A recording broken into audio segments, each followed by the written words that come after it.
When you hear the word Seattle Supersonics, what comes to mind? Maybe it's Sean Kemp, the Rain Man, or Gary Payton, the Glove, or maybe an image of a tall and skinny 19-year-old rookie, Kevin Durant. For fans in Seattle, it's something else. It's tragedy, it's theft, an iconic team with an incredible fan base that packed its bags and shipped off for Oklahoma City. From Spotify and The Ringer, I'm Jordan Ritter-Kahn, and in my podcast, Sonic Boom, I talk to players, politicians, owners, and fans about how Seattle lost the Sonics. You can listen to it on the Book of Basketball feed, on Spotify, or wherever you get your podcasts.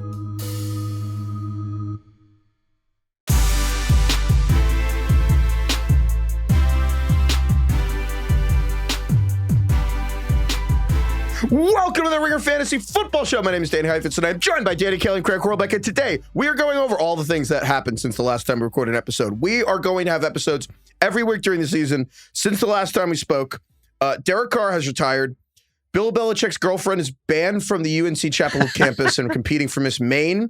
Mason Taylor for the Jets chose 46 as his number. A bunch of things happened. There's a new pope. It's a whole thing going on. But first, we have to start. I like Craig. how the new pope comes in slightly after Mason Taylor chose 46. Mason- And Belichick's girlfriend. In that order, I was going reverse chronologically, you know. But Craig, your Steelers traded away George Pickens, the receiver, to the Dallas Cowboys. We can get into analyzing all that, but I actually want, what was your actual first reaction when you saw that the Steelers traded George Pickens? Genuinely split. It was really hard. I had to kind of compartmentalize how I felt because I honestly, my first reaction was I'm kind of bummed. I like George Pickens and I think he's really good. And he's good for like one or two incredible plays a game. Of probably the 10 best plays receivers made last year, Pickens is probably responsible for like 3 of them. And I'm going to miss him. I'm going to really miss him. With that said, George Pickens for $2 million a year. Yeah. Pickens for $2 million a year is awesome. Pickens for like $20 or $25 million a year, maybe not that awesome. It's like leasing versus owning. And it sounded like he was a real pain in the butt. There's been some stuff coming out about like we already kind of knew he was a pain in the butt, but it sounds like Tomlin maybe didn't love him and he was really kind of a pain in the butt behind the scenes. So look, we got a 3rd and a 5th from Dallas. Is that slightly underwhelming? Maybe. Yeah.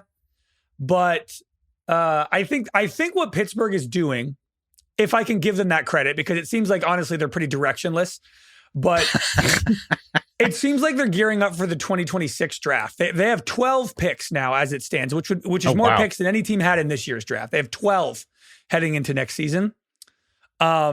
The wide receiver room now is bizarre. It's DK Metcalf and then ... It's like Roman Wilson, who was a rookie last year, who was hurt all year from Michigan, a 3rd rounder. They have Calvin Austin, who weighs 25 pounds less than me, and they have Robert Woods, who's 3 years older than me. They're going to run the hell out of the football. Yeah, so it's like, I think it's probably wise to let him go. And yet I think he also makes sense for Dallas and is going to be good on Dallas, if that makes any sense. Yeah.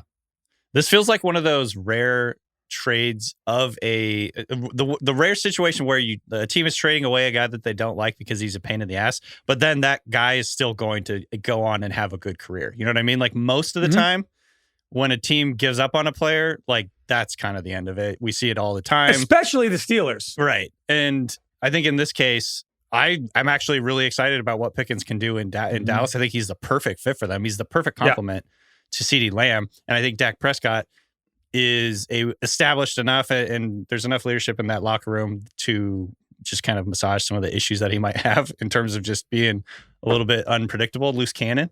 So this feels like a win-win, honestly, for both teams. We talked about Pickens being sent away as soon as the Steelers traded for DK Metcalf because it was like these two guys are essentially redundant. I don't know exactly what the plan is here. So yeah, it all kind of makes sense. Yeah, I mean, I think I'm not surprised the Steelers got rid of George Pickens. I'm a little surprised by the timing of it just because generally speaking, like the first trade deadline of the year is the draft. you have March around free agency, then there's like the draft.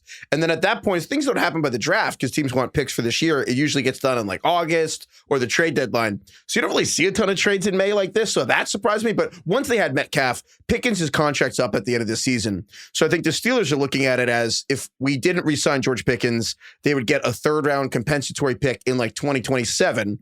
Honestly, maybe. That's a maybe. They might if not. they don't sign anyone, yeah, maybe you'd get a 4th round, you might get a 5th. So they're like, oh, we're not going to keep him. He's a headache. Like we're at least we're getting something. And I think Dallas is looking at it like, yeah, he is a really good piece. He makes a ton of sense next to CeeDee Lamb. He's able to do a lot of routes. Like they haven't, honestly, the last time they had an outside receiver that could actually command any kind of serious attention, other than CeeDee, was really Michael Gallup before he had that knee injury. And he's like souped up Michael Gallup. He's the guy to go down the field, make plays down the field while CeeDee can do everything over the middle. It does make a lot of sense. I don't know if George Pickens is going to be thrilled being the number 2 and getting 7 targets a game while CeeDee gets 15, but we'll see. Well, I that's the funny part to me about this is like my first reaction was, shit, like the Cowboys are kind of crushing it. Like Pickens next to CeeDee makes a ton of sense. As a Giants fan, I've been very frustrated to go from making fun of the Cowboys all season for knowing where the sun is or whatever and putting curtains up in their own stadium to like, they're kind of doing a really good job this offseason and it's annoying. And I just think this is going to work. And I think Dak and Pickens are going to play well. And then I was actually doing, this is a little nerdy, but I was doing a dynasty rookie draft and it was in this random league with DK and I. It's like a bunch of other people in fantasy. It's called Secret League. Yeah. You don't talk about Secret League. That's so cool. Sorry, I just did it. That's really cool. Shut up, Craig. It's called Secret League. It's a dynasty rookie draft, and we're not allowed to talk about it. I was kidding. Anyway, we're we all are dying to know. Craig, jealousy. Jeez. It's not jealousy, I promise, DK. Sure sounds like it, jerk. But anyway, someone offered me basically Pickens for Jackson Dart. And I was like, yeah, I'm going to take George Pickens. Are you kidding me? And I kind of just texted DK. I was like, what do you think? And then I was like, you talked yourself out of it immediately, I feel like. And DK, I was like, this is pretty good. I don't know. Like, I think I should do this. And then DK was like, I don't know. The Steelers giving up on a receiver. And I was like, go back and look at that track record. This is Mike Tomlin giving up on the receivers. Mike Tomlin's giving up on Chase Claypool, Deontay Johnson, Antonio Brown. Like legendary action, like what are the opposite of Hall of Fame is drop-offs from players. And I started reading more into the things about George Pickens. And there was one thing that just smacked me from last season that I'd forgotten about, which was that George Pickens, there was a game where he drew a flag. He was doing dumb shit. And Tomlin said after the game, he doesn't always criticize players that much. And he was like, George needs to grow up fast. And George Pickens to the next game was almost an hour late. And I was like, you know what? I'm not going to bet on this guy. And I didn't do the trade. And I kind of do think that's what it's about. Like, there's no question the on paper makes sense. There's no question he makes sense in the X's and O's of next to CeeDee. There's no question the talent. But like, it's weird that Mike Tomlin gave up on this dude. That's all. God, I can't imagine being an hour late for an NFL game. What a nightmare. What are you doing? It's like a stress stream. I have to go play in this stadium in front of 80,000 people. What do you think he was doing? Honestly, probably like fucking hanging out on his phone, like nothing. Scrolling. Reading tweets about where he is. Playing video games or something, I bet. I don't know. I think DK's right. I think this is one of those trades where it makes sense for both sides. So Steelers going forward, this is getting really weird. I hate to keep talking about how we keep talking about Aaron Rodgers. Who's the quarterback? But it's kind of bizarre. Like the owner of the Steelers, Art Rooney, is the only one who keeps kind of acknowledging the weirdness of the situation. And he said ironically, April Fool's Day, positive signs about the Aaron Rodgers thing. And he said again, like a couple weeks ago, like, I do think Aaron Rodgers wants to come here. And they keep talking about it. And I'm like, it's May 12th. Like, when is this going to happen? Like Aaron Rodgers, like he's doing like an old vet retirement thing. Like, I'm not going to come to OTAs. I'm going to go to the pyramids and Giza or whatever. And like, but he hasn't signed yet. So he doesn't have a playbook. They don't like, this is a little crazy that it's mid-May and they're still like, yeah, we think he's going to come. Yeah, I'm pretty disappointed in just like who the Steelers are now as a franchise. They just seem completely aimless and like they've really screwed up the post Ben Roethlisberger era. Did you see that there was an erroneous report that Rodgers joined some Pittsburgh golf club that I believe came out to be not true. So everyone's like, oh, he's signing with the Steelers. Not true. You know what would be a really cool sign that he's signing with the Steelers? If he's signing with the Steelers. It's May. This isn't a thing. Like, teams don't just wait around for veteran quarterbacks after the draft. Like, if you had been waiting to see if they drafted a quarterback he was threatened by, why the... I don't know. DK, what am I missing here, DK? If Rodgers doesn't sign and they just get like Mason Rudolph or something, or I guess they should trade for Kirk Cousins. Like, if they just go into the season with Mason Rudolph and then like DK Metcalf pulls his hamstring, the Steelers are like a bottom 3 team in the NFL. Right. Like immediately. It gets really dark really quick.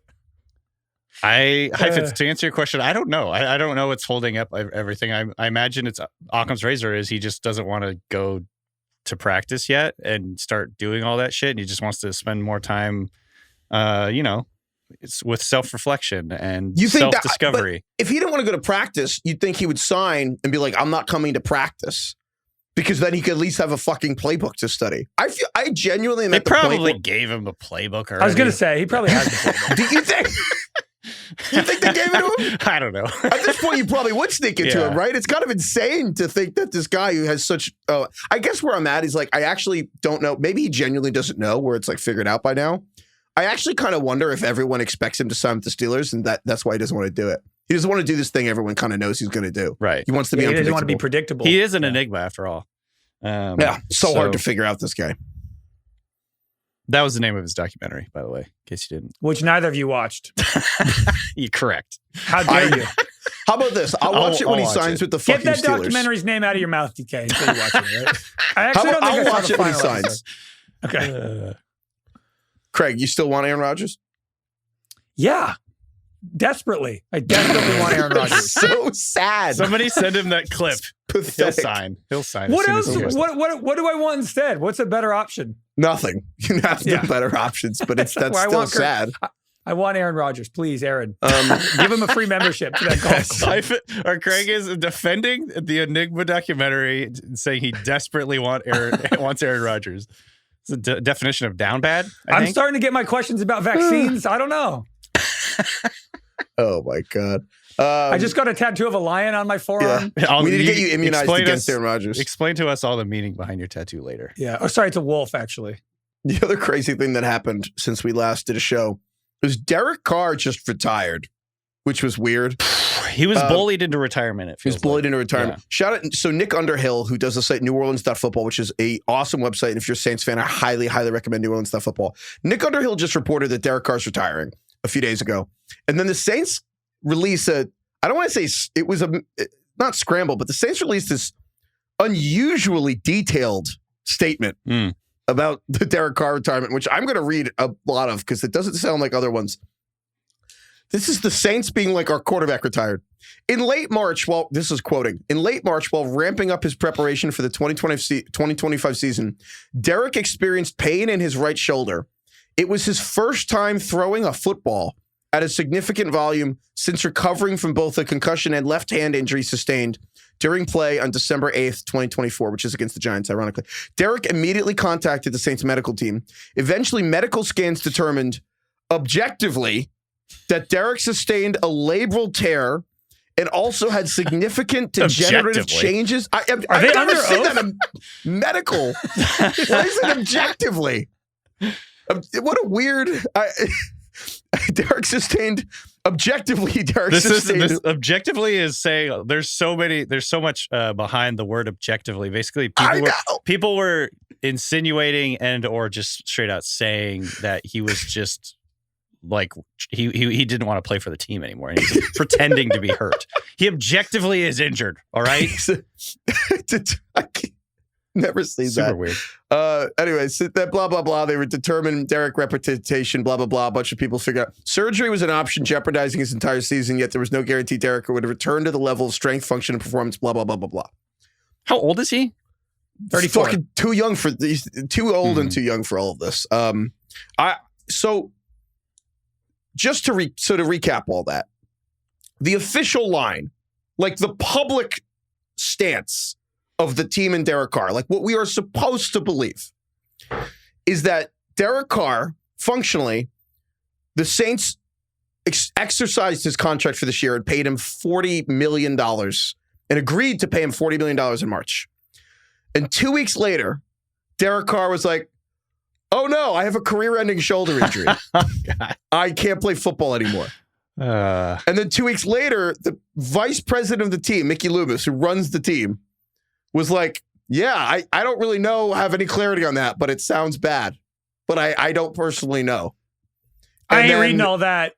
Happy for you or sorry to hear that happen. Sorry. And so now Derek Carr has decided that instead of sitting on injured reserve and making $40 million, he will retire and make 10. That is what we are being told to believe. So if he was on IR and missed the entire season, he would have made the full $40 million? $40 million. Dude, this is really weird, man. This is so okay. What would have happened if they would have released him? He still makes 40. I think Derek Carr wanted to get released. Derek Carr wanted to be on another team. Like this is like widely like. Is he actually retired? Is my question. I don't think. Look, I would never, ever say a player is exaggerating an injury. I would never say that. Mm-hmm. That would be borderline unprofessional. But Derek Carr's going to play again, man. Yeah. Derek Carr's playing football again.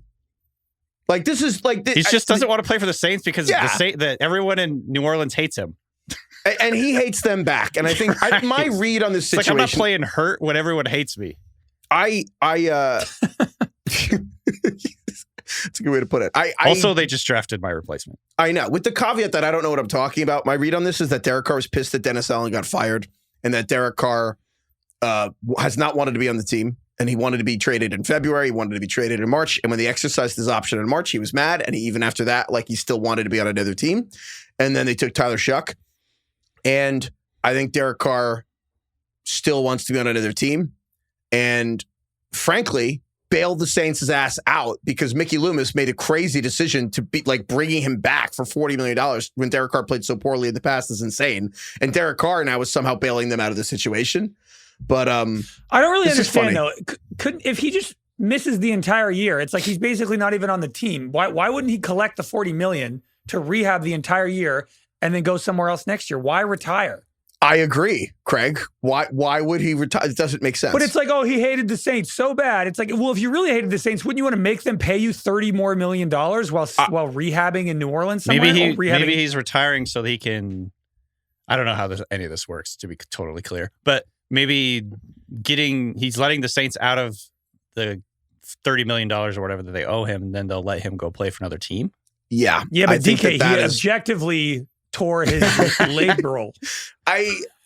Right. We'll see. And again, maybe we're being assholes, and like maybe Derek Carr really did. Maybe he's just sick of football. This happened.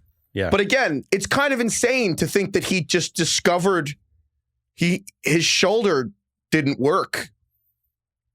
2 weeks after he got $40 million. He wouldn't start anywhere right now, though. No. Pittsburgh. Yeah. God. No. Please, God, no. Full circle. If there's anything worse than can we rewind the tape where Craig's Derek like, what Carr. other options do they have? What other options? Oh, hell. Dude, a couple of years ago, we had that rule where we were like, rule number one is never, I think we banned the phrase. Worse. Yeah. It can't get worse is banned. It can always get worse is a true lesson. Yeah. Can you guys agree objectively? DK, would you rather, if you're Omar Khan, the GM of the Steelers, would you rather have Aaron Rodgers for 1 year or Derek Carr? Carr. Rodgers. Although he just tore his rotator cuff. You want Derek? Oh, right. Objectively, I forgot. Objectively, I think Rodgers in that case. Then, yeah. I will say part of it's also like he just is supposed. I don't know. Again, maybe Derek Carr maybe never plays football again. But it seems like 5 weeks ago he really wanted to be on any other team. So we'll see. We should also say that Derek Carr has been injured for a while now, and he is a very beat up guy who's had a really, really tough career physically. Yeah. I mean, he's got the shit kicked out of him. And also his brother got the shit kicked out of him more than any quarterback had ever got the shit kicked out of him. He's had concussions. He had a really bad back injury. He's got the shoulder stuff. I mean, there's been a lot that Derek Carr's There's a lot going on there. Yeah. So we'll see. We'll see. Kind of think he's going to play again. But the Saints fans are thrilled, though. And going forward, Tyler Shuck, like getting rid of Derek Carr, I mean, I think Saints fans are happy. So, I mean, I think Saints fans ironically hate Tyler Shuck already. Oh, do they? Are upset by it. Not hate, hate's the wrong word, but I would say Saints fans are less excited about a serious rookie quarterback that could start for them than any one I can quite remember. Where Saints fans, they still haven't really, it's a hard one to talk yourself into. Yeah. And so weirdly, I bet Tyler Shuck might actually play decently to start. But Saints fans aren't excited about it. But now they're thrilled that Derek Carr's gone. So maybe it'll be Spencer Rattler. Also, it sounds like there's going to be a quarterback competition, or was that the Giants who said that? I can't remember. No. Russ is going to start for the Giants, and they'll let Dart. Oh yeah, that's try. right. Okay, but so I think this was the team I saw. So there's going to be a full-on competition for Tyler Shuck, Spencer Rattler. It's a legit competition, but it's rigged because they want Tyler Shuck to win because Kellen Moore is the new head coach. Drafted Tyler Shuck to be his quarterback. And so Tyler Shuck really has to blow it to not win. But also, I mean, Spencer Rattler, I don't know, maybe there's improvement over year one, but they certainly want Shuck to win. If you're a Saints fan, it's like, all right, the year of Shuck, the quarterback class sucks this year anyway. Carr's gone. If Shuck's terrible, you're probably going to be a bottom 3 team in the league and you can get your guy next year. There you go. Or he's great and then works out. There you go. I like that optimism. You could have taken him. Why? I don't need him, Aaron Rodgers. That's a good point. Right, I forgot about that. Also, the Steelers didn't have a second rounder, right? We didn't have a second rounder. Yeah, DK Metcalf. 2026 is our year. The draft is in Pittsburgh. The Steelers are going to have the most picks in the draft. Yeah. Having the most picks in Pittsburgh is pretty sweet when the draft is there. Okay. The other important thing happening in the NFL this week, the Miss Maine pageant update. Is the Miss Maine pageant, did it already happen? Is it happening right now? When is it? She came in third. It's over. It was a week long there, a few days. Wasn't she in second? So she's actually she's regressing. Tough beat for her. Yeah. I mean, now what else does she have to do besides run the UNC Tar Heel football program? So the other, we have to shout out the Pablo Torre Finds Out, which is like an unbelievable show that Pablo Torre is making. And they have incredible stuff. But he had this report where he got 11 sources at UNC football and around, and he talked to a lot of people who've dealt with these people. Belichick, the girlfriend, everything. And he reported, among other things that had not been publicly revealed, that Belichick's girlfriend was banned from the UNC football facility by the athletic department. Wait, who's running the athletic department? The athletic director. Bubba Cunningham, the guy who picked UNC to make the March Madness tournament. Yeah, literally, the UNC athletic director picked UNC as that. Yeah, he's in charge of the selection committee for kind of a ballsy move to do that to Bill Belichick. Well, allegedly, the New York Times the Athletic reported that they either walk that back or it's not true. Right. Yeah. So, well, they're disputes. Yeah, I think the New York Post said. The UNC put out a statement that said, while Jordan Hudson is not an employee of the university or Carolina Athletics, she's welcome to the Carolina football facilities. Jordan will continue to manage all activities related to Coach Belichick's personal brand outside his responsibilities for Carolina football. And then Pablo Torre wrote back on social and said, we broke the news of an important meeting where UNC higher-ups told the football program that Jordan can't be around the facility anymore. Many people around the team heard that message very clearly. You can decide who to trust in terms of how the PR spin goes from here. And then Pablo went further. Or no. And then he said, basically, we requested comment and filed dozens of FOIA requests that were not satisfied. We stand by the specific reporting on our episode, which came from the highest levels of the UNC football program. We're going to know. I mean, she's either going to be on the field or she's not. Like that, she will be photographed. She has to be there. But one of the things that kind of came out that from the Pablo thing was that when they met, and there was kind of like, the whole thing was basically, why did she interrupt to stop that story? With the plane thing. Like, why did she do that? We're not talking about that. We're not talking about Belichick also said that was like selectively edited to make it seem like she kind of cut them off sooner than she actually did. So maybe he'll sue them for $20 billion. Yeah, that's that's going well these days. Yeah, that's a good business. That's the move I heard, yeah. That is the move. So, basically, diving into it, one of the things they were like is, it turns out the timeline of all this of her age is wrong. And that when they met, she wasn't like 21 or 22. Of her age? She was 19. She was 19 when they met on the plate, which is legal. Right. But he was 69 and she was 19. So that's a thing. And then there were all these other stories that like she showed up with him to do the Super Bowl commercial with like Ben Affleck and everything. And she showed up and instantly tried to put herself in the commercial and then like wasn't being listened to. So then left, came back in a bikini. Oh, this whole story. And then they didn't get in? Well, they apparently wanted to humor her because it had already been written. Yeah, film it. And so they filmed it. And apparently the cameras may or may not have been on. And they just filmed it to get rid of her. Oh my God. But there's a lot. The point is, it's a great episode for Pablo. You should listen to it. But like one of the points is like, this is just one of many things. And there's a lot going on. But yeah, so. This is becoming more than just like a old guy dating young girl thing that you see all the time across every, workplace. This is starting to hurt Belichick's like reputation long-term, I think. Oh, yeah. You think? Like, I was going to use the word torch. It's torching his reputation. You would say the bridge is on fire? Okay. Well, Craig very diplomatically. This is starting to be a slightly hamper Belichick. This is a flamethrower to Belichick's reputation. What are we doing here? It's not the first line in the Wikipedia by any means, but it's now like when if somebody had no idea who Bill Belichick was and was like, tell me who Bill Belichick is, it's in the first breath of mine. Well, and it's also, it's the younger stuff now. It's the same way where it's like Paul Newman and I'm sorry to older people, but Paul Newman's salad dressing guy. Like that's the first thing in my head.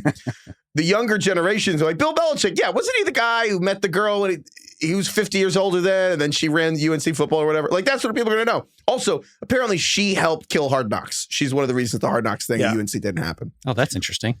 I don't love that. So in his book that recently came out, he refers to Jordan Hudson as his, quote, idea mill and creative muse. Like, what are we 70 doing? Should have a muse. Honestly, you see that a lot. There are a lot of like old rich guys dating young, beautiful women who call them their creative muse. And I hate that. I hate it. I feel like we have to tiptoe through the tulips a little bit on this. This is the weirdest fucking story. This is the weirdest fucking story. I agree. What are we tiptoeing? I mean, there's just a lot of weird parallel, like weird stuff happening here with Belichick. That's all I'll say. Are you like on the team? It's elder abuse? Are you like one of those? No. Are you saying he's in a conservatorship or something? He was a 50-year-old man who won a Super Bowl before she was born. Like, I don't know what we're tiptoeing around. I think everyone knows the deal. Maybe we're not tiptoeing around it. I feel like weird talking about this whole story, I guess. I mean, it's super fucking weird. That's why we're talking about it. It's fucking bizarre, DK. This is insane. What is going on? I think that I actually kind of ignored a lot of this because it was like funny. And I was like, oh, that's weird. But like, surely she's not actually involved. And I think I was just kind of stunned to realize like, no. She really is just like with him doing all this stuff. And he just, he seems incapable of like running his own life. And now it's just this person. Yeah. He's just doing his life. There's so much media attention around this now. Hopefully this prevents anything from getting crazier. But like, this could be like a Subner Redstone situation where in like 2 years you find out that like, she's the head coach of UNC or something insane. Like legally, she is the head coach. Like technically, if you look at the contract, they're like, you never know where this stuff could go. It's weird. We're in that territory because like the other thing they talk about in the episode is there are members of Belichick's family that are very concerned and upset about it and looking into her background where like that's a little succession-y. And then the other one is that she lied on some paperwork she had to like work around Chapel Hill or something. She filled out the age wrong basically to make it look like she wasn't a teenager when they met. But anyway, yeah, it's weird. DK, are you uncomfortable? No, is it because you're also old or what's going on? His look there was just great. He was like, yeah, it's weird. All right, well. No, I truly just am, I'm flabbergasted by this whole thing and I don't know exactly what to say. It's so bizarre. And my main point is just like what I said earlier, where this is like torching Belichick's reputation. It's bizarre. I think this is why you didn't get the NFL jobs. Weirdest stories in sports. Yeah. Like it is one of the weirdest situations we've seen in a while. This is why he didn't get the NFL jobs, I think. I actually think a large part of it was NFL teams ended up dealing with her. And they were like, this is fucking weird. So, there you go. All right. DK, you were disgusted when Mason Taylor, the LSU tight end that the Jets drafted, took his number to be 46. I'll give you the floor. It's like a backup fullback's number. It's a special teamers number. And I am going to go ahead and get out in front of this. I understand. I like that Tyler Warren has number 44. These are two different things, I feel like. I don't know. They're just not the same type of player. Mason Taylor choosing 46, a terrible harbinger for his very short-lived career. You're wrong. You're wrong.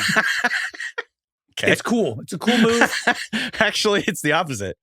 It is the opposite. Yeah. It's like wearing chunky dad shoes before they got popular, you know? Like Right. It's ugly first and then it's cool later. I like it. What is he going to pick? 80? That's boring. 46 is interesting. Mixes things up. I'm going to know that's him when he catches the ball. Well, that's true. I'm trying. Who do you remember? Anyone named 40 or number 46? Famous players. Biden. That's another point for me. You know, he is now 46. It could be him. He could redefine that number.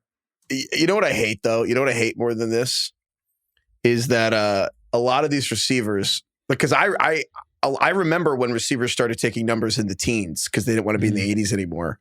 And now it's been so long since that happened that all these younger receivers are taking numbers in the 80s now because they don't remember anyone who had them and they think they invented it. That's really upsetting to me. DK, in your opinion, what is the coolest tight end number? Ooh. 80. If you're a tight end, if you got drafted, what number would you choose?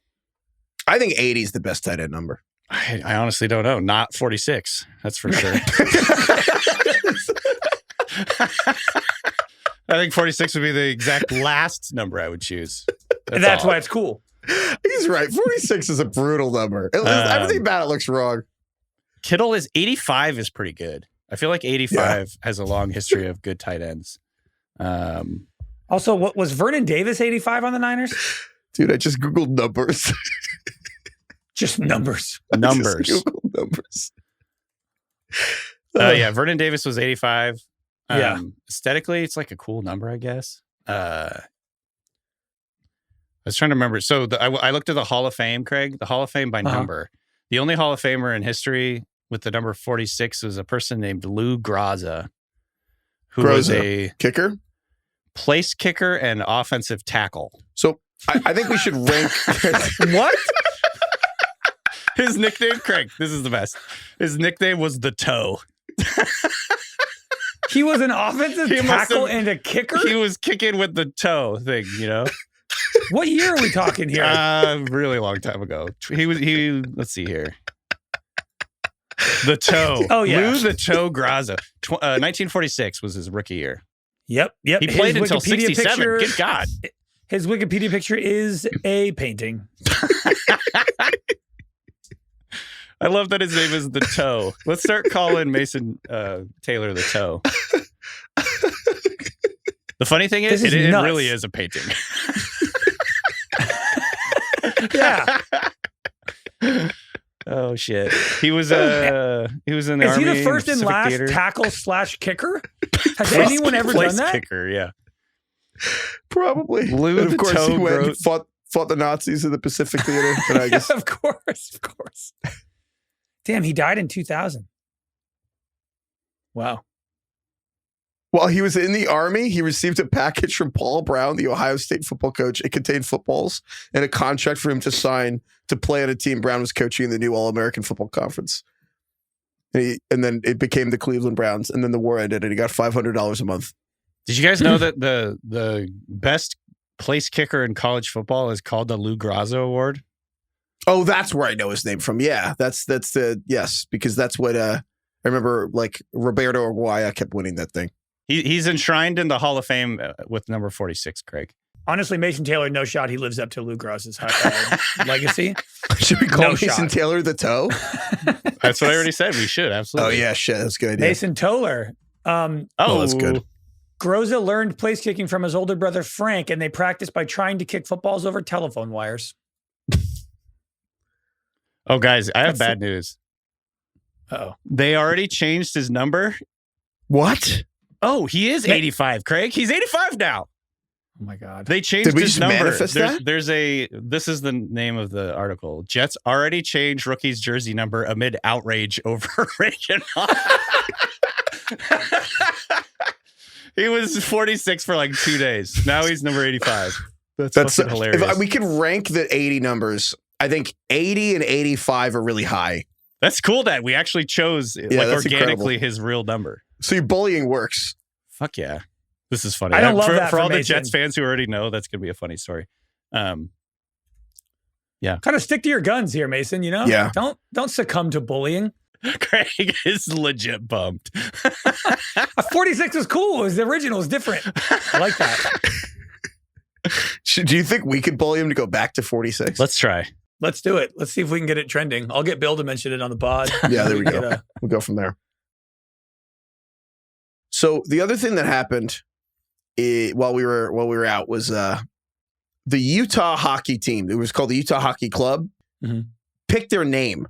They picked the Utah Mammoth. And last year, when this news was announced that Utah was getting a team, we went through all the possible names because there was a team name contest, which a lot of teams do.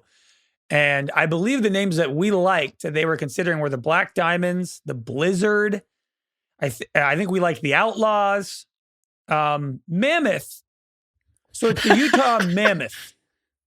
I like the Utah woolly Yetis. mammoth. I was hoping to get the Utah Yeti. I was a Yeti fan. That was right, because we were trying to figure out if it was going to be the Yetis or the Yeti. Right. Because Mammoth roamed Utah, I guess, like 10,000 years ago. I also learned there are a lot of bees in Utah through this process. What? There are a lot of bees in Utah. Bees. How Why? much jazz? Is there a lot of jazz? No, music is illegal in Utah. Yeah, apparently, because Hive was one of the options. Why are there so many And bees in Swarm. Utah? I don't know. I didn't get that far. I just learned there are a lot of them. I feel like that would have been the natural next step. Let me Google I it. like. Did you guys see the colors? The Utah Mammoth colors. I think it looks pretty good, actually. No, what are they? It's like an icy blue, black, and white. That's good. More things should look cold in hockey. Yeah, and the mammoth, like the logo is the mammoth head, It's but good. the mammoth looks like a mountain. It's cool. It's good. Oh, that's it looks cool. good. Yeah. It's like if the Predators logo was an elephant. It's good. I like They're it. kind of like the Panthers colors a little bit, like old Panthers kind of vibes. Yeah. But It's good though. it's not bad. It's always weird when it's just like it's not a plural word, mammoth. I don't know. It's a thing that teams do nowadays. Yeah. So I will say though, so this inspired us. Last year during the NBA Finals, instead of covering the NBA Finals, we went through all 30 team names. Instead of covering Instead of acknowledging the Celtics were going to win the championship, we decided to go through all 30 NBA team names and just figure out why they were named, what they were named. And I think this was spawned by the revelation that the Buffalo Bills, that like a bill has nothing to do with a buffalo, and that the Bills logo was like, we cover the NFL and the Buffalo Bills, the Buffalo, and that the bill was like the guy, Buffalo Bill. That was what they were. And that kind of, and then we the realized we Buffalo didn't know- Williams. Yeah. And I think we went from there realizing we didn't know why any of the things were called anything. And so we did it again with hockey. And we're going to go through all 30 hockey names. And we're going to see what the origin was of all 30 hockey names and why they called them that. So Heifetz, I was talking to Craig before the show. I did way too much research on this. I spent sick. an hour and a half like deep diving into all the teams I was assigned, which wasn't that many. Yeah. Is the plural of mammoth mammoths? Yeah. I think is. so. There's a herd of mammoths. There's a herd of Yeah, right? mammoth. Oh, I don't know, yeah. actually. That's, well, we I can feel like Google I it. think if There it is is, though, you should kill it. Because if you're just thinking about what the team wants it to be, do you want like the mammoth are coming to town or the mammoths are coming? Mammoths is kind of hard to say. Mammoths. It is. The THS is hard, but I feel like if there is a plural version of the word, you should use it. It is mammoths, apparently, according to But that's a Dictionary. mouthful. Say like, mammoths. The Utah I know mammoths. it is hard. You need mammoths. But that's like the Utah Chicago Mammoth. Bear. I don't know. Now it's not as scary. That is- Who are you? Oh, who you 100 guys guys playing could this beat week? that thing. If you look down the list, like just looking at the list of all the NHL teams, like 70, 80% of them end in an S. Well, this used to be Yeah, a trivia and question. There's I feel like like growing very up was few like name the ones that singular don't. ones, if any. Well, and the singular ones are like The Wild. Heat, the avalanche jazz. or the wild, like words that don't have a plural version of, like there is mammoth is mammoths. It's like, well, who are you guys playing? We're playing the mammoth? We're I playing think the the mammoth mammoth this is. week. I think you got to make it a thing. It's like the Facebook. Lose the. You got to lose the S. So how would you say it? If your favorite team was playing Utah, what would you say? We're playing what? We're playing the Mammoth. That I'm not. Yeah, that is how you would do it, weird. but it sounds weird. I guess that sounds weird. We're playing Mammoth. They should go back to 46. That sounds like the name of a high school. We're playing Mammoth. It does. Or that Monmouth College. I will say, if Mason Taylor could go from 46 to 85 or whatever, I still don't get why. Let's bully Utah into the S. They should do the Yeti. No, they should do the Yeti. We've bullied Derek Carr into retiring. We're going to bully Mason Taylor into changing back to 46. And by God, we're going to bully Utah Mammoths. Utah Mammoth. Anyway. Look, I can't talk. My team is the Kraken. That's sick. That's so cool, though. I love that. All right. That's good, I guess. You don't like the Kraken? It wasn't my favorite. What did you want? Wow. We can get to that. We'll get to that. Oh, right. Okay. All right. So we're going to go through alphabetically through all these hockey teams. We divvied them up. So, Craig, I want you to bat first here. I thought it would be appropriate for you to take the Anaheim Ducks. I want to start by saying, I am not a hockey fan. I don't know anything about hockey. I don't watch hockey. That's why I thought it'd be really funny. None of us know anything. It's an important caveat for all of us. I am now marrying into a Pittsburgh Penguins family. Yeah. And then I grew up a fake Rangers fan where I would turn on Rangers game when they made the playoffs and the Winter Classic, and that was it. I literally called a puck a ball on Vancouver radio one time. So, you know that flat ball right here around? It's tough. It was a tough look for me. But that also inspired the people that I was talking to. Bick Nazar is one of our buddies from the fantasy league. He actually brought me up to a Canucks game because of that, partially. Also because I'm Bick is the most degenerate trader I've ever seen. Yeah. I have been to a hockey game. They're very fun. My closest relationship to hockey is honestly probably Happy Gilmore. So that's not yes. Hockey. I would say hockey playoff games are the best sports environment. Period. To be live. No one's on their phone. They have amazing fans. Yeah. I also should say probably the only other way I know hockey at all is the movie The Mighty Ducks, which brings us to the Anaheim Ducks, who the Los Angeles Ducks of Anaheim. Yeah, I always kind of thought I don't know what I thought, but I didn't realize that the team literally was founded in 1993 with Disney as the owner. I think in my head they took over, but it was the team was founded and Disney owned the Mighty Ducks of Anaheim, and they were directly named because of the Mighty Ducks movie being a hit. And this was just a massive marketing campaign. The absolute low point of capitalism all time. Literally, Michael Eisner, who was the head of Disney, was my son plays hockey. I like hockey. This could be an awesome marketing move. The Mighty Ducks was a hit. And you know what? Advertising worked because at one point, the Mighty Ducks reportedly accounted for 80% of the NHL's merchandising revenue. Oh my God. 80%. Oh my God. So it fucking worked. Sad. They used the logos into the D2 and D3 movies, like the Mighty Ducks logos, and this was all working out. So does Disney still own the Ducks? No, they got rid of them in 2005. They sold. Why did they sell the team? They got rid of them. They sold, and then the Ducks won the Stanley Cup the next year. Wow. Good. I don't think I ever realized that Disney just owned. They should make a teams. fucking movie about that. DK, next up here, Boston Bruins. Okay, we got to move on from this thing. 29 to 31 teams left. Okay, Boston Bruins.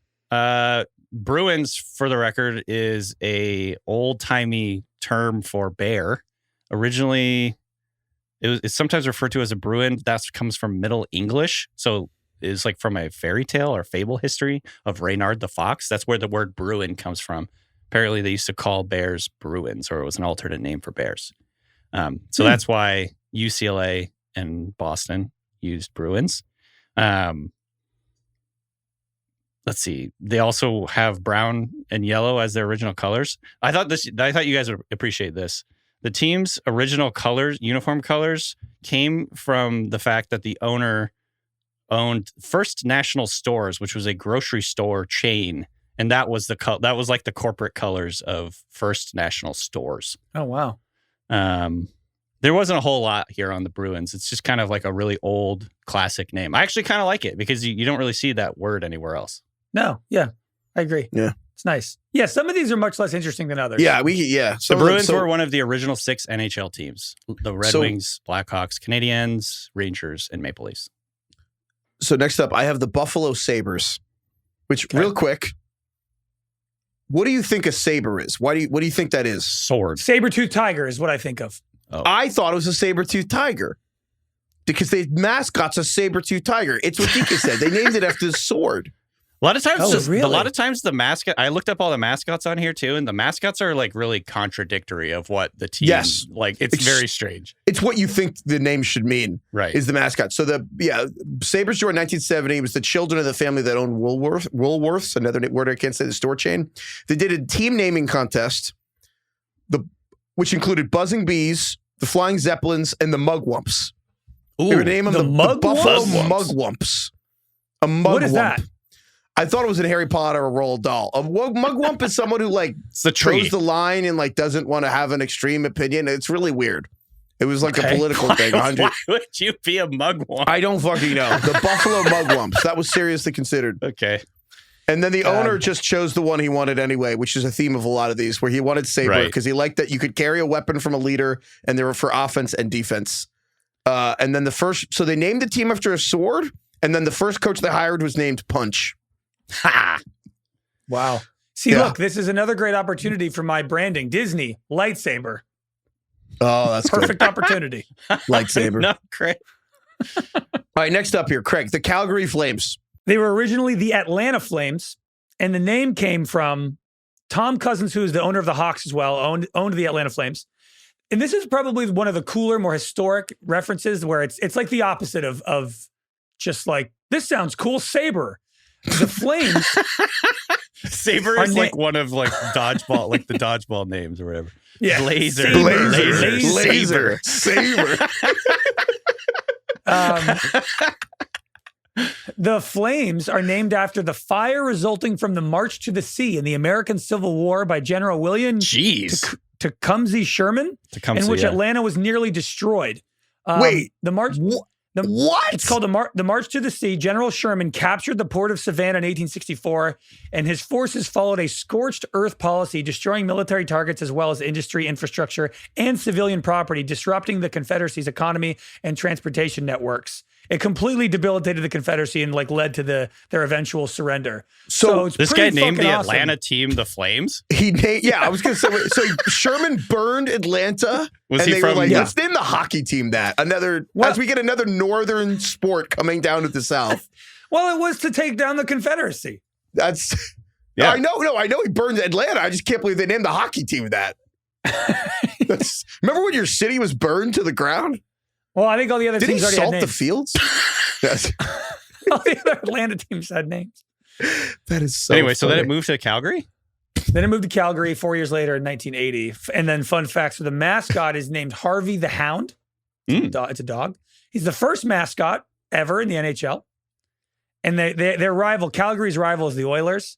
Mm-hmm. And their rival, Coach Craig McTavish, once ripped the tongue out of the mouth of Harvey the Hound during the game because the Hound was leaning over into the bench. Was it called a bullpen? What the fuck is the area called where they get on the bench? He was leaning over into that area and his tongue was hanging out into the dugout. What is that area called? I don't know. I genuinely don't know. Fucking morons. I don't know. And the dog was leaning over and messing with Craig McTavish, and he ripped the tongue out.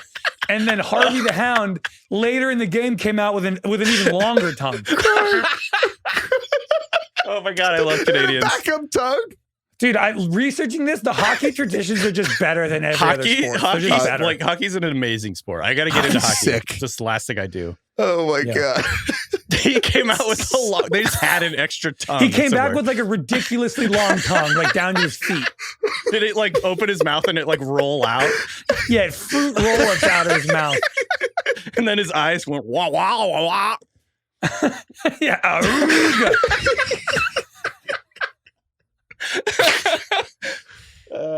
Wait, do we know what is the dugout called? I think it's just called a bench. No, I want to go the whole show and see. Let me see. It's just the bench. It's just the bench. Okay. Yeah, player's bench. I literally Googled what is a bench in hockey. I think that's it. Yeah. TK. Carolina Hurricanes. Okay, the Hurricanes. This is an interesting one. Actually, I did not know this. They were originally the New England Whalers way back. Baby. In the World Hockey Association, and then they came to the NHL and they switched over to Hartford, so they were the Hartford Whalers for a couple decades, 3 decades. Elite merch, the old Hartford Whalers merch. Oh yeah, ooh, yeah, super cool. I love like their branding and everything. They still have cool hats. They were not like a super success in the NHL. They struggled commercially and competitively. There was the nickname the Forever 500s is what they called the Whalers in that era, just because they kind of never did anything. And then the team relocated to North Carolina in 97, rebranded as the Hurricanes. It was basically the owner, Pete Carmanos, just decided to be the Hurricanes. So there wasn't really a whole lot to it. I think there is some, controversy over calling the team a natural disaster that strikes that area right every so often. But yeah, other than that, I just thought the history of the Whalers was interesting. Hurricanes is a cool name, but yeah, I get that. It's cool, and then there's a hurricane, and you're like, it's a little fucked up. I guess it's somewhat similar to calling the Atlanta team the Flames. Well, this segues nicely into my next team, which is the Colorado Avalanche. Yeah, there we go. Originally, they were named the Quebec Nordiques for a while, for like 23 years, and they did like a team name contest. Other names considered for the Colorado Avalanche were the Extreme, which is the worst name ever. That would have been like the most. Wait, what year was this? I think like late 90s. Yeah, mid 90s. The Extreme, the Blizzards, and the Black Bears were all up for grabs. And the owner, was going to go with the Rocky Mountain Extreme, and he got Mason tailored. The fans hated it so much, he was forced into changing the name, and he went with the Avalanche. Tailored. I am kind of bummed though, because I think instead of Colorado, I think Rocky Mountain is a way cooler city name. Like the Rocky Mountain something, I think is way cooler than just Colorado. I think that's a great call. Kind of like Golden State. It's just like a great I think name. that's awesome. Warriors jar, but no, I think the Rocky Mountain Avalanche is kind of sick. Yeah, that's pretty cool. The other one, we skipped the Chicago. The Chicago Blackhawks. So I just went into Avalanche because of the natural disasters. Yeah. Well, there's way more hurricanes than avalanches, right? No, there's a lot of avalanches, but like that perhaps kill people. The scale of Okay, sure. I don't know what I'm talking about. You're pulling up stats on me here. Okay, I'm not going to pull out some avalanche data. I did watch a GoPro video the other a day of someone who was in an avalanche, and I'm like, that's fucking crazy. Mm-hmm. Like skiing through it. Yeah. Snowboarding. Because you have to it's a whole thing. Oh my God. Anyway, Chicago Blackhawks, one of the original 6 teams. Chicago got awarded an expansion franchise in 1926. The owner was this coffee tycoon named Frederick McLaughlin. And McLaughlin had been a commander with the 333rd Machine Gun Battalion of the 86th Infantry Division in World War I. And the 333rd Battalion nicknamed themselves the Black Hawk Division after Black Hawk, who was a Native American warrior in the 1800s. And so they called themselves that. And then he came back from the war and he called his team the Blackhawks. And that is viewed as generally not problematic, or is it? You know what? It's funny you say that. When I started Googling Chicago Blackhawks sorry, I'm being a bit of a mudwump about this, right? But which way do I go? Mugwump. I was Googling Chicago Blackhawks name origin, and I was kind of like, this one's going to be fucked up. And I was like, not as bad as it could have been. Right. But, still not awesome. I wouldn't say it's phenomenal, but it's... Yeah, well, we can leave that one there. I think that's an ultimate, like, you don't have to be faster than the bear, just faster than your slowest, most racist friends. Right. Like, as long as you were beating the Cleveland Indians and Washington Redskins. Yeah, they were a couple hundred miles away from the Cleveland Indians, so they were fine. Yeah, exactly. So, yeah. All right. Columbus Blue Jackets. Here we go. Columbus. The Blue Jackets, often simply referred to as the Jackets, which... I don't know how I feel about that. The little bit of research I did on the Blue Jackets is that this is one of the least popular names for any professional team ever. They began play as an expansion team in 2000. They are one of only 3 teams in the league who have yet to appear in the conference finals. So they haven't had a lot of success either. I did not do my research and double check that that's still accurate. I went to a Rangers game. The first Rangers game I ever went to, the Rangers played the Columbus Blue Jackets. The Blue Jackets were up 3-0 in the third period. There's 8 minutes left, and my dad was like, "We're going to go home. I'm beating the traffic." And then the Rangers scored 3 goals in the third period, won the game in overtime in a shootout, and we weren't there. And I hate them. All right. So the Blue Jackets, the Blue Jacket is a reference to Civil War, the Union soldiers that Ohio produced like more than any other state at the time, Union soldiers. And they also manufactured the Union uniform jackets in Columbus at the time. So this is a nod to, the Union war effort in the Civil War. It's also sort of a reference to blue bees, like bees, the animal. What? Like a blue jacket, like a yellow jacket, but a blue jacket. Their mascot is a bee named Stinger. I think there were some people that were originally really pissed. Hold on. First up, the nickname Justice was the second run, was the runner-up. So it was between Justice and Blue Jackets. All right. There's a lot going on here, and we're talking about like the Civil War and a bunch of stuff, but I just Googled the Blue Jacket bees. Did you guys know there's blue bees? Didn't know that. I did not know that. There's blue bees. Wow. That's crazy. Blue bees. Cuckoo wasps? Okay. Is that what they're called? In Australia. The blue carpenter bee? Are these in Columbus? No, I don't think so. Oh, I think Southern they're kind China. of made it up. Yeah. Okay. Oh, they made it up. Yeah, got it. Anyway, people were kind of pissed in the Columbus area because when they came out with this team, they branded everything in blue. And as you know, Ohio State and Michigan are very big rivals. And so they were like, why the fuck would you make our team blue? But that was about the most interesting. I think the Blue Jackets, what I've seen is like usually an example of a team name that people don't really like. I didn't even think about that. Putting a team in Columbus, Ohio, and having it be blue is probably one of the dumbest things I've ever heard in my entire life. Because Michigan's go blue. That's actually insane. Yeah. I think if I was asked to list every NHL team, Blue Jackets would have been dead last. The Columbus Blue Jackets, you could have convinced me you made this whole thing up. Craig, I went to a trivia thing. That would have been funny. I went to a trivia thing last year where it was name all of the NHL teams that have a color in it. And I could not come up with Blue Jacket. I had never heard of that before, I feel like. So it was like, we'll get to all the other ones, but like, yeah. Well, speaking of, the Detroit Red Wings. There we go. Founded in 1926. They were originally the Cougars, then the Falcons, and then the Red Wings in 1932. I think the name is based off like an automobile. The wing logo was like associated with the automobile industry. But then there's also also like a Native American part of it perhaps as well. I actually was like unsure exactly how they landed on Red Wing officially.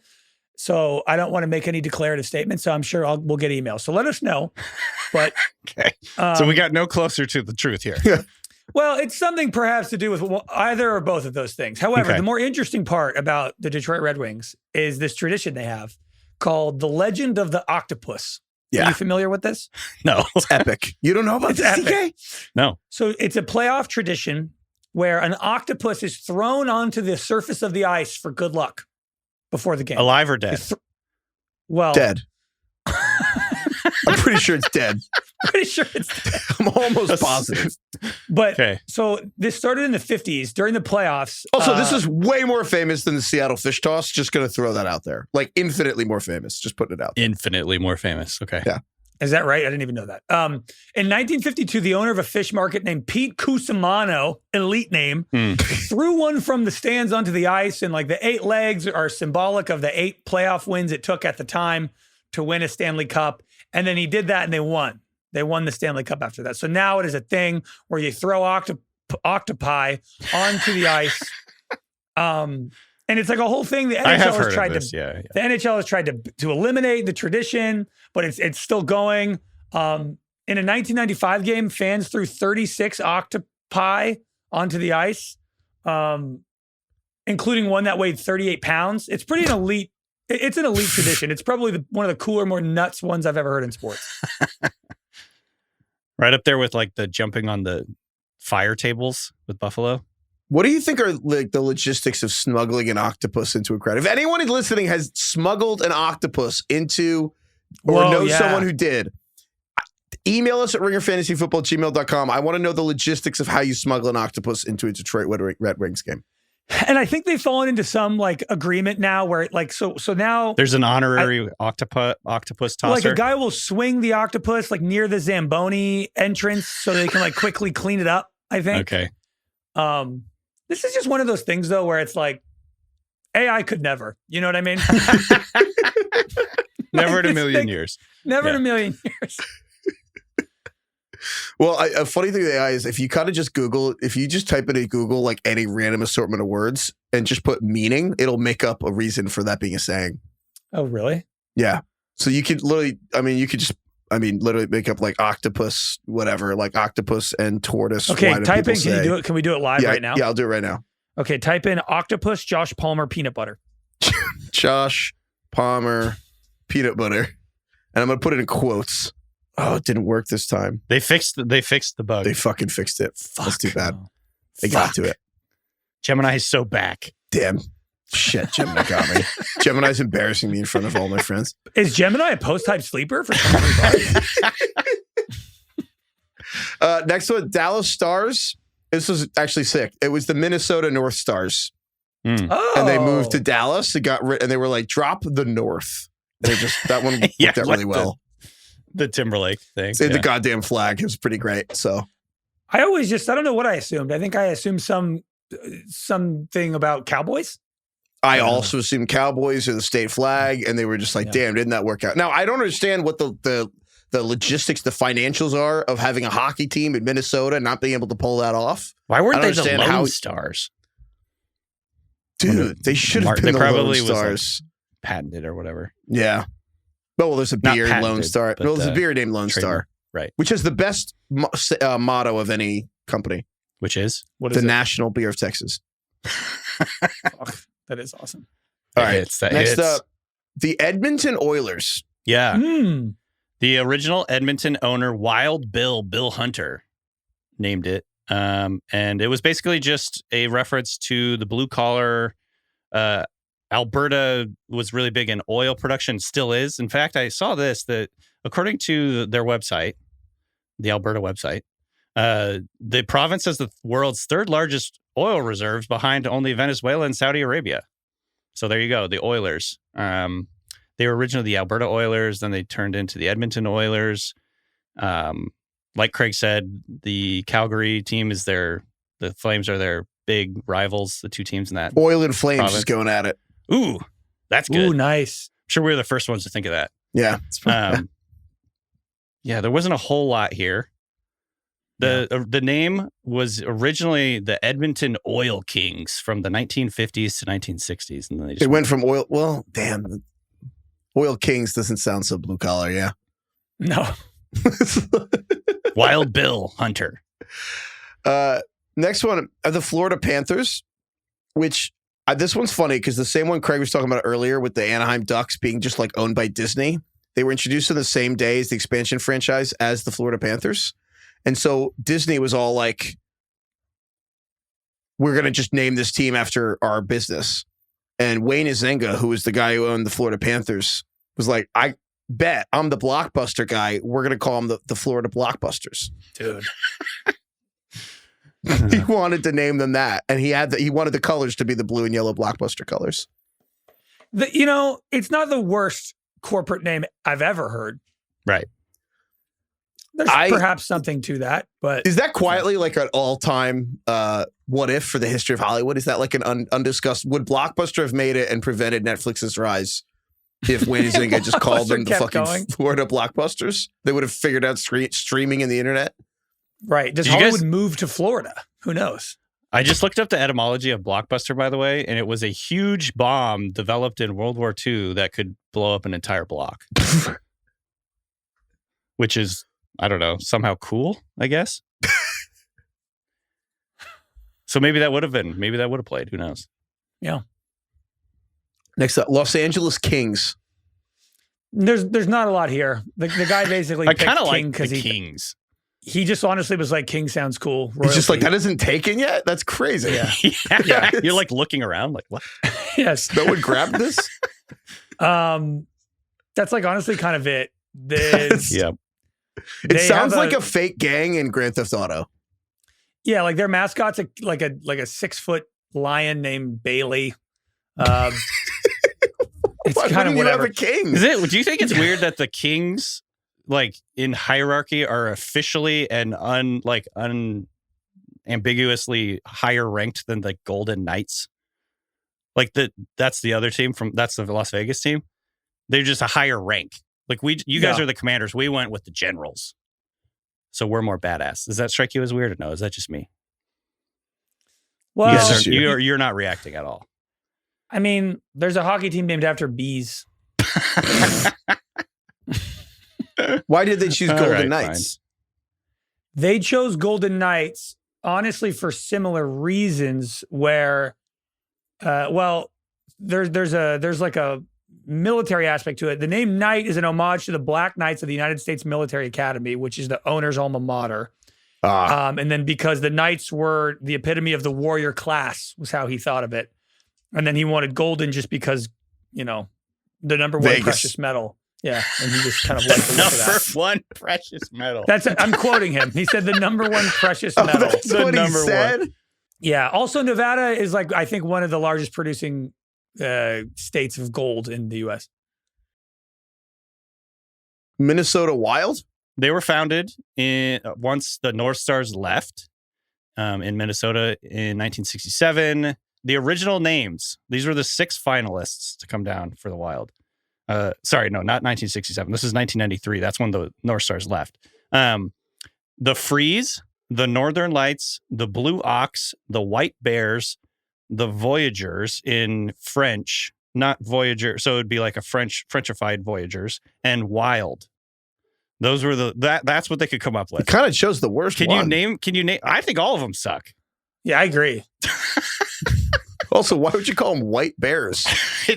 I don't know. Is that a polar bear? There's no polar bears in Minnesota. Why would you call them the white bears then? Why is that even on the list? How does that make it the final 6? Blue Ox? Blue Ox was like Paul Bunyan? The Voyagers, I thought, and again, I'm not going to attempt to say it in a French accent, but that one I thought was the coolest. What was the first Voyagers, one? The Voyagers were French and French-Canadian boatmen employed by the fur companies transporting goods and passengers. So like Revenant? What was the first one you Voyager's said? kind of cool. The first one was the Freeze. I like Nah. Teams Minnesota need Freeze. to stop with like the names, I feel like. I like the I agree. Freeze. I just think in general, these like singular weather pattern names. I don't know. The Freeze. The Freeze. Again, Batman. Make it work, Mr. Freeze. Right. I have an idea of where this one came from, but the Montreal Canadiens. DK. I have a 6th sense here. Well, I actually, am would curious you- though why they go ahead, chose yeah. the Canadians. Like It's so actually kind broad. of interesting. So, this is obviously in Montreal, in Quebec, and the original owner founded the team sort of as a counterpart to the Anglophone team at the time, who were the Montreal Wanderers. The original owner chose the name Club de Hockey Canadien, obviously with a French accent. I'm not going to even attempt. And it was meant to appeal to and be the team of the French-speaking community in Montreal at the time. And the nickname, the Habs, is short for Les Habitants, Les Habitants. Obviously is the really butchered version in English. And that was obviously the French settlers and inhabitants of the area. This team is one of the most successful teams of all time and one of the original teams. In fact, they predate the NHL. Got his team name in 1909. Whoa. That's pretty sick. They like rivaled the Yankees in terms of like total numbers of championships, Stanley Cups. Just literally being old enough that you're like, yeah, we're like the Habs, the people who inhabit Canada. That's pretty good. Right. Like, that's who we are. Nashville Predators, different story than the Montreal Canadiens. This one is actually kind of unbelievable. So the Nashville Predators founded in 1998. But anyway, like 50 years ago, they were building a skyscraper in downtown Nashville, the first American National Bank building, which became UBS Tower. While they're building it, they find a saber-toothed tiger skull, like really well preserved. Anyway, it's like 3 blocks from the arena. So when they did the thing, they just were like, that should be the logo. But they didn't have the name yet. So they picked the logo because of the skull they had found 3 blocks away 30 years ago. And they had a contest. Spoiler, the owner put his idea in the contest and then picked that. So the owner just put Predators in and picked Predators. But they had the logo before they had the name, which I don't they have to be the only team to have ever done that. And it was a saber-toothed tiger skull? It was, well, it's, yeah, saber-toothed cat, Smilodon. I don't fucking know. But it's pretty sick. So the skull was in the UBS Tower building for like 50 years, or actually 60 years. And then now they actually moved the skull. So now the skull's in the arena, which is it's a pretty sick looking skull, I won't lie. And they're probably bummed that they couldn't go with sabers. Yes, that's the thing. They should change the names. Like, yeah, what are the odds? What are the odds that that's already taken? And they're not even using it for that. They should trade. Yeah. They should trade. Would it be the saber-tooths or the saber-teeth tigers? Well, I think, yeah, it should be the Nashville Sabres. It would be the saber-toothed tigers. Okay. Literally, what are the odds there's a Buffalo Sabres team, and then you're like, oh, so they're the saber-tooth tiger mascot? No, that's a different team. They could go by the teeth. I kind of like that. You like the Nashville teeth, but you don't like the Minnesota Freeze. No, I changed my mind. Kidding me? I immediately regret saying that. The best one in the history of doing this was when the New Jersey Nets. Yeah, and there's sounded like there's the nothing Jets. to it. The Nashville Rhymes bench. Jets and Mets. We'll get to the Jets, you guys. All right. Oh my God. The other one, the New Jersey Devils. So they were originally the Kansas City Scouts. Then they were the Colorado Rockies. And then they moved to Jersey. And they changed it because of the New Jersey Devil. And I realized, have you guys ever heard of the New Jersey Devil? I don't think so. So it's an East Coast thing. At risk of sounding like the fish toss guy, no, I have not heard of that. So the New Jersey Devil, I'm excited that you guys don't know. So I'm reading from Wikipedia. In Philadelphia and South Jersey folklore, the Jersey Devil, also known as the Leeds Devil, is a legendary creature said to inhabit the forests of the Pine Barrens in South Jersey. And the creature is often described as a flying biped with hooves, but there are many variations, kind of like a bipedal kangaroo with like wyvern-like creature wing. Basically, it's like if a kangaroo had fucking bat wings and horns. Jesus. And it is... Oh, God. I'm looking at a picture of this thing. A blood-curdling scream. And then I was reading, and basically it's kind of like there's all these legends and about stuff about it, how it could have came. But I was kind of like, this is like clearly a kid's story. Who could have possibly been written down as like, yeah, I saw that thing. And I'm scrolling through Wikipedia. Joseph Bonaparte, elder brother of Napoleon, claimed to have seen the Jersey Devil while hunting on his Bordentown estate in 1820. Christ. Whoa. It kind of blew my mind. What do you think he actually saw? Dude, I have no idea. I don't know. But among the alleged encounters are claims that this is like the 1800s. Claims the creature attacked a trolley car in Haddon Heights and a social club in Camden, New Jersey. Police chased it, shot at something, don't know what. And then the widespread newspaper coverage created such fear throughout the Delaware Valley that a number of schools closed.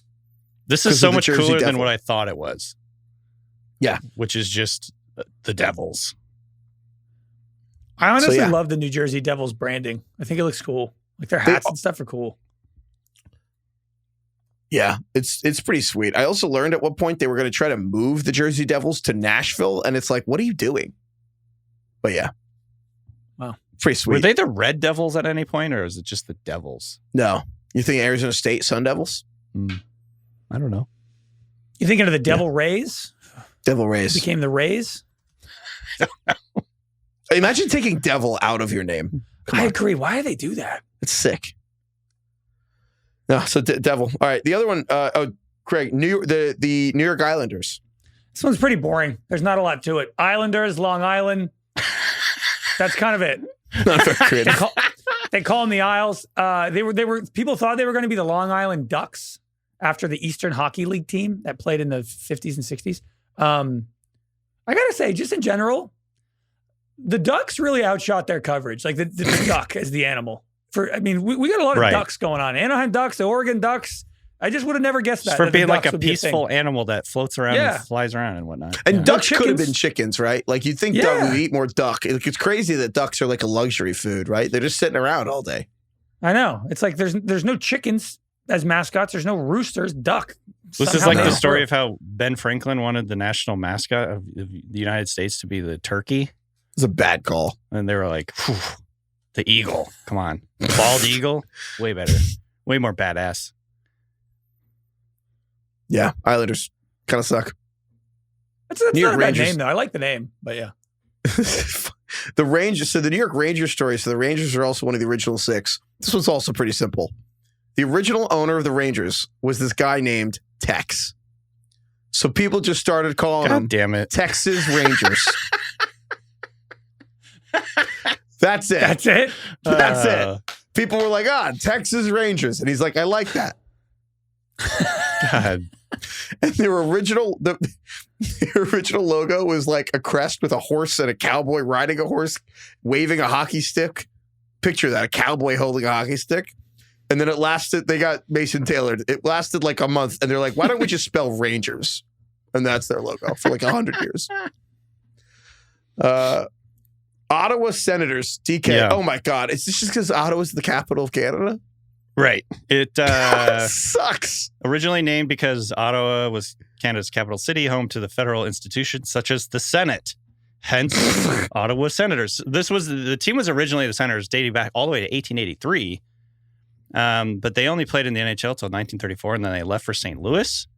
And then the city got a team back. And they decided smartly in 92 to go with the original name. However, they changed the branding a little bit, and the branding now has sort of like a Roman feel for it. There's like a Roman soldier with a Roman helmet on it. But then their mascot is called Sparty, the Sparta cat. So there's like Spartan something. I was like trying to figure out why they're sort of mixing the Roman and Spartans and all that. I couldn't come up with it. But yeah, that's about it. That's all. They have a weird Roman motif. Sparta cat looks fucking crazy. Sparta cat is horrible. It looks. This is horrifying. Sparty the Sparta cat. Dude, why does he have like the This Rick looks like James hair? kind of like a mock-up, maybe like a rough draft before they actually unveiled the real one. This is the final product. This is horrific. Yeah, the hair is kind of off-putting. This is horrible. This thing looks like it's kind of off. It looks like Is this Miranda from supposed- Sex and the City. Dude, I'm rewatching it just like that right now. Oh my God, mind blown. I'm still finishing up the original. Dude, it's incredible. I highly recommend Sex in the City. It's I unbelievable. agree. It's fucking amazing. Holds up. It does completely. Miranda was a cat.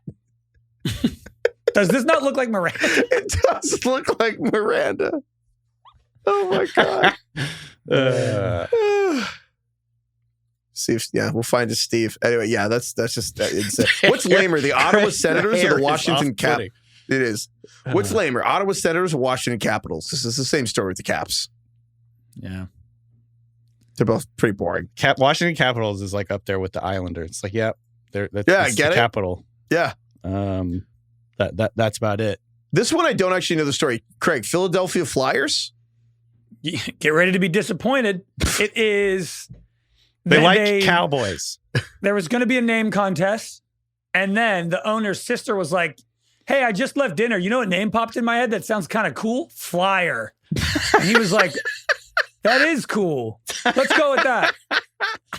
That's it. Arguably, it is kind of cool. Yeah, he liked that it was the phonetic alliteration he enjoyed, and he's like, "Flyer, fast. That seems cool." You know what's funny? I feel like that's the only time you ever hear that word. You never hear flyer in like any other capacity. No, and to be honest, the other names of the team name contest that they put out, the other names are the Quakers, the Ramblers, and the Liberty Bells. The Quakers. Flyers is cooler. The I feel like Flyers logo is, I think, one of the most iconic logos. Yeah, there. yeah, I agree. Flyers is cool. It's up there with the Red Wings. Sister knows what's up. I love that Okay. she was just like, she's just an ideas gal. She's just like, Flyers. It came to me. It just came to me at dinner. So Pittsburgh. She's like at dinner, her friend's like, hockey's crazy. All these guys are flying around. And she's like, flying around. Flying.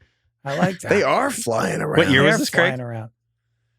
What year did they when they name the founded team? was 1967. Got it. Pittsburgh Penguins. So Pittsburgh originally had a hockey team named the Pittsburgh Pirates, which I think they also had a football, baseball, and hockey at one point, all just named the Pirates.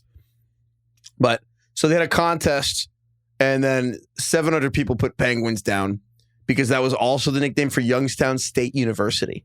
Oh. So they went with Penguins.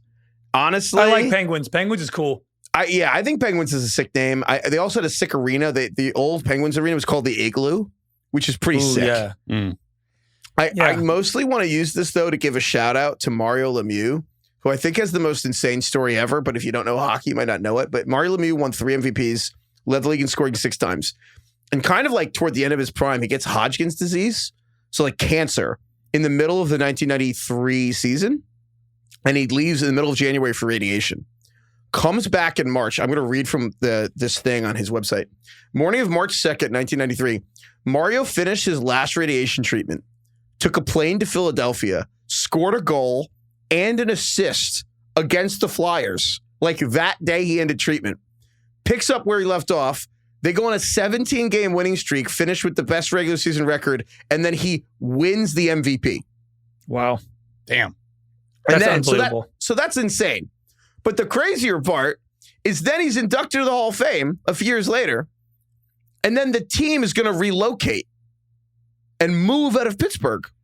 So Mario Lemieux buys the fucking team and keeps it in Pittsburgh. He raised the money to keep it, and he kept the team in Pittsburgh. So, like, he's kind of as influential an athlete as there is, because, like, there's, like, the player side of it, which is insane. He's, like, probably, like, the second tier. He's, like, I mean, it's like Gretzky. He's, like, on a short list of guys. But then he kept the team there, which is crazy. Hell yeah.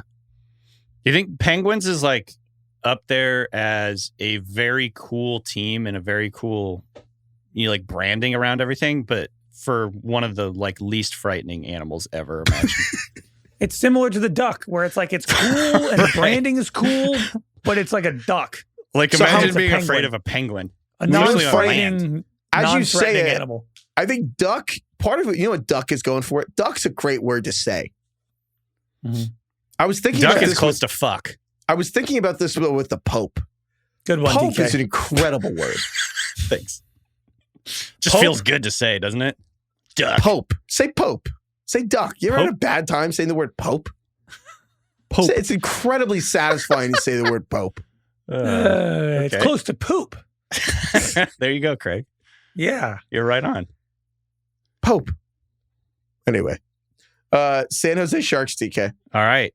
1990, the Sharks held a worldwide contest. I like how they said worldwide. A worldwide contest. Everyone in the world can do this. Everybody was like, what the hell is San Jose? They're getting submissions from Papua New Guinea. Craig, do you Where know? is it? I literally was like, wait a minute. Where exactly is San Jose? I had to Google it. South Bay. Yeah. And I know that now as of like an hour ago. All right. In alphabetical order, here were the top 15 names that they broke it down to. Blades, Breakers, Breeze, Condors, Fog. Breeze? A light Fog. wind? Blades, Fog. Breeze, Fog, and Condor. Craig, Fog. The San Jose Fog. I kind of actually like that. The more that I Fog say is it, better than breeze. Like, planes go down because of fog. Breeze is like the best thing that can happen to you. Because of breeze. Breeze. The Golden Gators. Golden Gators. Like an alligator? Golden Skaters, Grizzlies, Icebreakers, Knights, Redwoods, Sea Lions. In retrospect, reading these names makes it very clear they're in the Bay Area. Sharks and Waves. The management went with Wait, you Sharks. didn't get from Golden Gators where the fucking team was? I Googled it before I read these names. I gotta tell you, Sharks is one of those, I can't believe Sharks wasn't taken. I agree. Yeah. Sharks is clearly the best one on that list. Sharks They nailed is it. unbelievable. I'm surprised there's not more sharks. Yeah, Sharks is like are- the LA Kings. Think where about you're like, Sharks damn, versus Penguins. Sharks eat penguins. Yeah, Sharks are way more fucking scary. Sharks are arguably one of the scariest things in the world. Put that on a quote card. Are we, Put like that on social. if we were ranking them. Sharks are arguably one of the scariest animals in the world. And I stand No, by I that. didn't even You say can quote animals. me on that. Heifetz, I said one of the scariest things in the world. Right. Right up there with nuclear Hurricanes. radiation. Sharks are arguably one of the scariest things in the world. They are, dude. Name us something scary or I'll wait. DK, I think you're onto something. I don't know, man. You ever driven through fog? Fog. I actually Dude, like the fog. Breeze. The San Jose breeze. Person who said breeze was definitely a mugwump. The breakers is kind of sick. What is a breaker? It's like the break. It's like a wave. Or if you think of it from like a mean point of view, they're breaking shit. Yeah. Sharks was probably a good call. What's up with the Seattle Kraken, DK? Yeah, the Seattle Kraken. That was like a nod to the maritime culture of the region, specifically with like Scandinavian maritime culture. I didn't really like it, to be honest. There was a lot of options. None of them were great. Some of the candidates that made it late into this process were Emeralds, Metropolitans, which is a nod to the old team from early 1900s. Sockeyes, Steelheads, and Totems. Sockeyes and Steelheads are types of salmon. I would have liked either of those, I think, more. Would you want to name your thing after a salmon? Yeah. It's like penguin. I can't believe you don't like Kraken. It's like a mythical sea monster. That's awesome. Dude, I was going to say, I like the point you were making about chicken is we eat chicken. You're going to name something, a mascot for something you eat? Yeah. It's all right. It's all right. I don't hate it. I just didn't like Steelhead, I think it's better to... Kraken is fucking sick. Have you not seen the second Pirates of the Caribbean? You guys continually reference the Pirates of the Caribbean. It's not one of my favorite movie trilogies or whatever. How many movies there were there? But too many, but the Kraken's sick. Yeah, Kraken is really cool. I agree. All right. Well, that's good. One less thing. The mascot is Bowie, a sea troll who is said to be the nephew of the Fremont Troll, which is a sculpture. This is too contrived. I mean, I'm sorry. What are we doing here? The sea troll? Bowie, a sea troll. Why is that contrived? Because it's the nephew of the Fremont Troll, which is a sculpture in Fremont. It's just silly. That's where you draw the line. Well, unlike most mascots. Unlike the Kraken. Most mascots are super cool. I mean, yeah. I don't know. I'm being a hater, but I just didn't love the Kraken. I mean, whatever. The Senator's cat mascot. Clearly could be worse since you guys like it so much. It's good to hear. All right. St. Louis Blues, Craig. This one's pretty cool and pretty straightforward. Named after blues music. The W.C. Handy song, St. Louis Blues, was like one of the first kind of popular blues songs that kind of made it into the mainstream. They named it after blues music. Their mascot is Louis the Blue Polar Bear. Don't know why. That's Louis. Oh, Louis, St. Louis. That's pretty good. Okay, that's contrived. Contrived? Yeah. It's great. Dude, it makes the Blue Jackets from Columbus even dumber. There's already a team that has blue in the name. What are you doing? No, I like St. Louis Blues. Awesome name. No, it's good. Yeah, that's pretty great. Tampa Bay Lightning. I mean, as you can imagine, it was named after William Lightning. No. Old Bill, Wild Bill Lightning. Bill. Well, funnily enough, I will say the most interesting part of learning about the Lightning was that actually they were trying to figure out who would own the team, and in 1991, Angus Montague, the 12th Duke of Manchester, announced that a company of which he was a director would raise millions of dollars to invest in the Lightning. But then he was unsuccessful because he was convicted of wire fraud. So the 12th Duke of Manchester did not succeed. And then also, the Lightning played their first preseason game in September 1992 against the Minnesota North Stars. And then later in the preseason, I cannot pronounce her name. I'm sorry. She's French. Manon Reu. I don't know. Her first name's Manon. I don't know. Like the British Baking Girl champ. But Manon something became the first woman to play in an NHL game. Whoa. And so she was the first woman to play in any of the major professional North American sports leagues. She was a goalie. She played for the Lightning. She stopped 7 of 9 shots. Whoa. Which I did not know that had happened, but that's crazy. Yeah. So there you go. But yeah, Lightning, there's rain in Florida. So. Okay. That makes sense. Maple Leafs? Founded in 1917. They were originally the Toronto Arenas, which was named after the company that owned the team. The Toronto St. Patrick's, and then the Maple Leafs in 1927. Maple Leafs, it's honoring the Maple Leaf Regiment from World War I.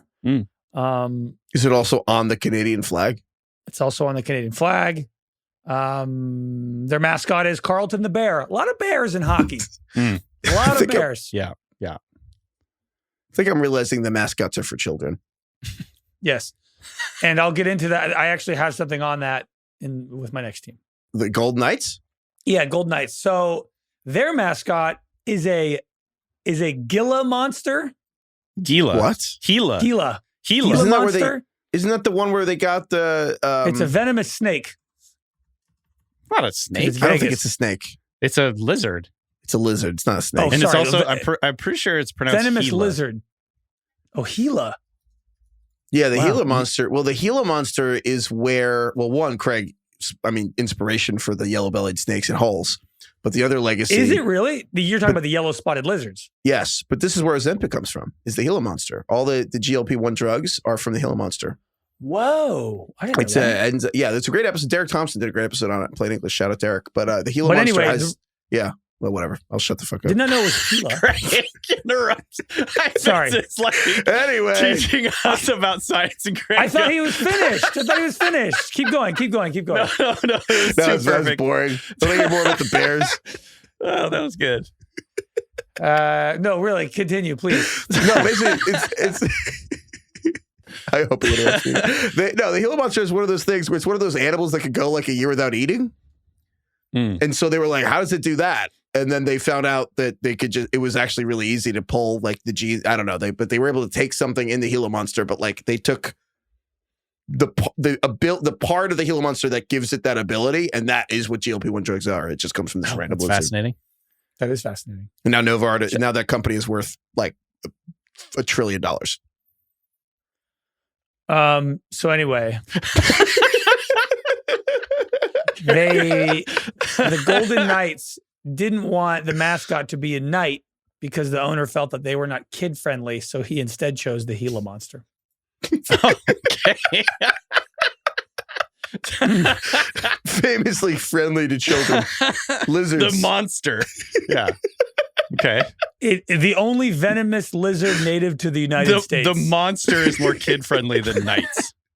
Also, don't they still have a knight that they project out of the ice that slices through their opponent's Yeah, logos? it's fucking scary. Sick. Are they in Nevada? I didn't know that. Yeah, I guess so. Yeah, I mean, their logo is like a war helmet. That's But yeah, they're founded in 2017, made the Stanley Cup in their first season, won in 2023. The team name, the Golden Knights, Knights is an homage to the Black Knights of the United States Military Academy, which is Foley's alma mater. And then, like I said earlier, golden because precious metal. precious metals. The number one precious metal. The number one precious metal. If you had to rank them, gold is the number one. All right, DK. Vancouver Two more here. Canucks. I don't know what a Canuck is. It's a Canadian, What's that? isn't it? It's Isn't a what? Canuck What is a a Canuck? Canadian? Right. It has become synonymous with, it's like Yankee kind of, I guess. Yeah. And it was named after a popular hero named Johnny Canuck, which was in comic books in the 1940s, sort of like, I guess, a version of Captain America. They fought the Nazis. Classic. A cartoon character that promoted patriotism. Vancouver landed a Pacific Coast League team in 1945. The owner, and this is great. This is so just classic Wild West Canada. He won the team in a poker game. Owner, Man, dude, that's the best. owner Coley Hall. I love this. Won the rights to a franchise in a poker game. And out for a midsummer, I forget where I found this, but out for a midsummer stroll, Hall's bookie thought of the name Canuck based on the wartime comic book Johnny Canuck. The team mascot is a lumberjack version of Johnny Canuck. And when the team was awarded an expansion franchise in 1970, they kept it the name Canucks.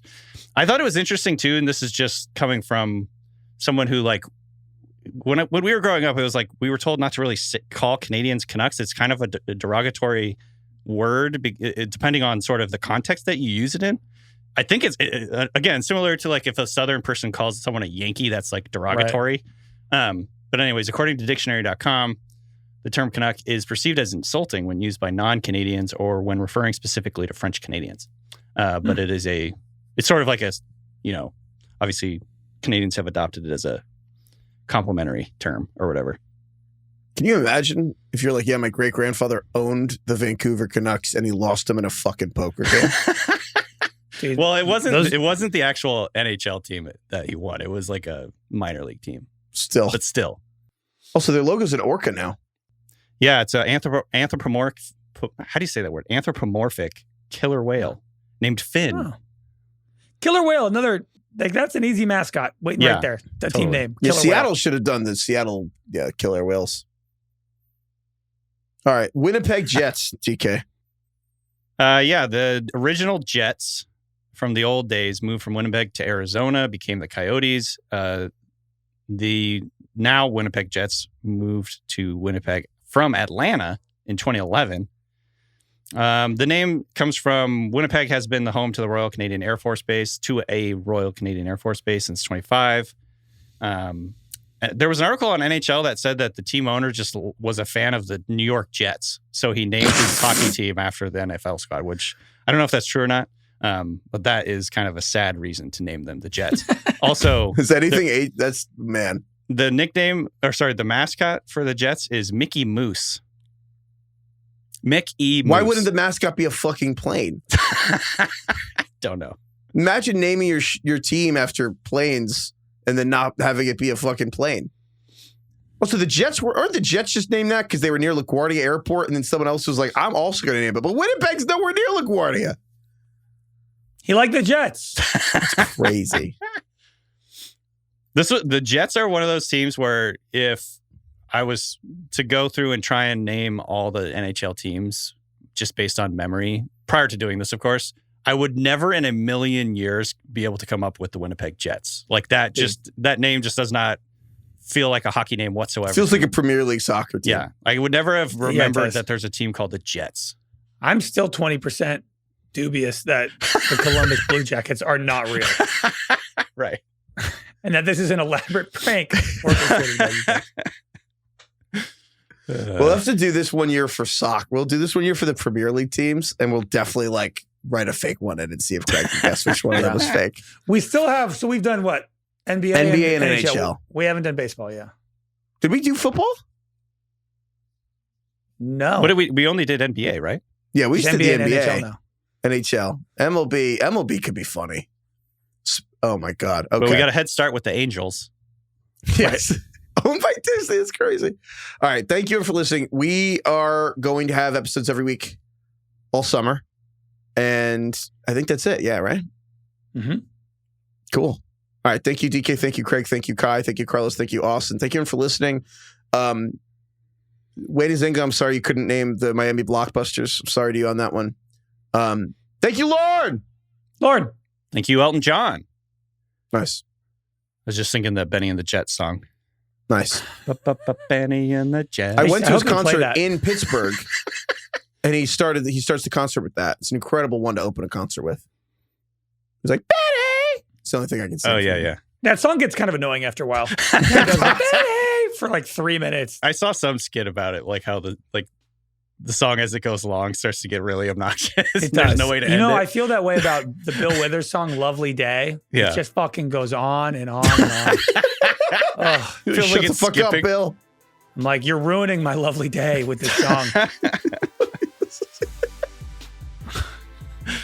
If it's like on in a Target and you're walking around, like, I gotta leave. I can't be there. Goodbye, everyone.